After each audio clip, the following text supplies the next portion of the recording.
الحمدللہ رب العالمین والصلاۃ والسلام علی نبینا محمد وعلی آلہ وصحبہ اجمعین، اما بعد۔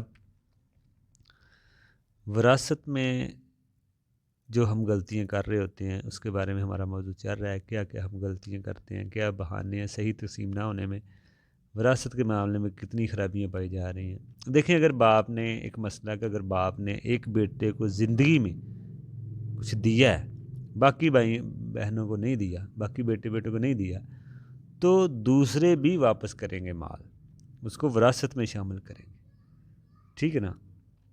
وہ بھی وراثت کی طرح تقسیم ہوگا، یہ ایک اصول ہے۔ جیسے باپ نے غلطی کر دی، کسی کو کم دیا، کسی کو زیادہ دیا، جیسے اکثر کرتے ہیں محبت کے پیار کے نام پہ، کسی کو زیادہ دے دیا، کسی کو محروم کر دیا، کسی کو کم دے دیا، تو وہ ہبہ غیر شرعی مانا جائے گا۔ وہ سب معاملے کو رکھیں گے ایک جگہ پہ، پیسہ مال رکھیں گے، اگر باپ فوت ہو چکا ہے تو اس کو وراثت کی طرح تقسیم کریں گے، کیونکہ وہ غیر شرعی ہبہ ہے۔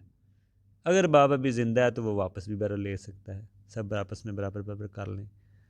لیکن اگر ماں باپ دے کے چلے گئے ہیں تو ان کو گناہ نہ ملے، آپ کا کام ہے اس کو صحیح وراثت کی طرح بانٹ لیں، کیونکہ پہلے جو مال دیا ہے وہ صحیح نہیں ہے، وہ اسلامی اصولوں کے مطابق نہیں دیا۔ جیسے نبی علیہ السلام نے فرمایا برابر کرو اپنے بچوں میں، جب اپنا مال زندگی میں دو برابر دو، تو یہ بھی ایک غلطی ہے، زندگی میں کم زیادہ دینا، اور اس کا حل یہی ہے کہ اس کو وراثت کی طرح تقسیم کیا جائے بعد میں۔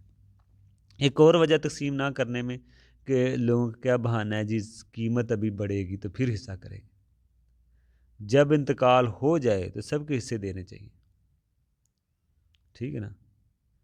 یہ نہیں دیکھا جائے گا جی کبھی ریٹ بڑھے گا تو پھر ہم کریں گے، تخیر نہیں کرنی چاہیے، یہ غلطی ہے۔ ریٹ بڑھے گا، دیکھیں اگر تو سب متفق ہیں کہ چیز پڑی ہے، سب اس کا فائدہ لے رہے ہیں، یہ جو بھی شکل ہے، سب کہتے ہیں جی بڑھنے دو اس کو، ٹھیک ہے۔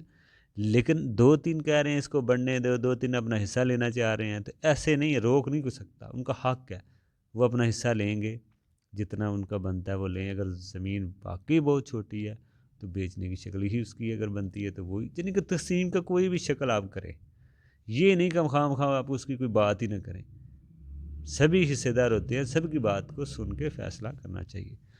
یہ نہیں کہ آپ قیمت بڑھنے کا انتظار کر رہے ہیں، وہ سب راضی ہوں الگ مسئلہ ہے۔ تو یہ ایک غلطی ہے وراثت کو صحیح تقسیم نہ کرنے پہ۔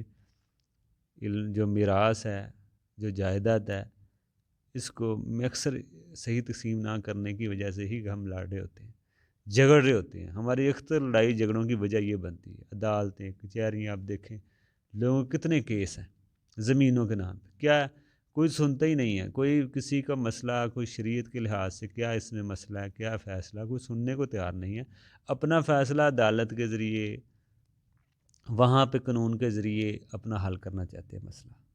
اس لیے کوئی بھی ایسا مسئلہ بنے ہمیں کتاب و سنت کی طرف رجوع کرنا چاہیے، اور اس میں جب ہم اس طرح کی چیزیں کرتے ہیں غیر شرعی، پھر اختلافات بہن بھائیوں میں آپس میں جھگڑے ہوتے ہیں، تو جھگڑا جو ہے یہ کبائر میں سے ہے، کبیرہ گناہوں میں سے ہے۔ ہمیں اللہ تعالی ہمیں صحیح معنوں میں یہ تقسیم کرنے کی توفیق دے اور جھگڑوں سے بچنے کی توفیق دے۔ السلام علیکم۔